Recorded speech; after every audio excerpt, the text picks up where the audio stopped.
સોમનાથ મહાદેવ મંદિર પરિસરમાં શંખનાદ સાથે 72 કલાકના અખંડ ઓમકાર જાપનો ભવ્ય પ્રારંભ થયો છે.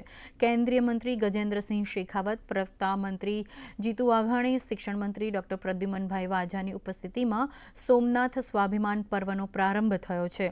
રાજ્યભરના 2500 જેટલા ઋષિકુમારો દ્વારા કરવામાં આવેલા શંખનાદ અને ડમરૂના નાદ સાથેના આ દિવ્ય મંત્રોચ્ચારથી સમગ્ર અરબી સમુદ્રનો તટ આધ્યાત્મિક ચેતનાથી ગુંજી ઉઠ્યો છે.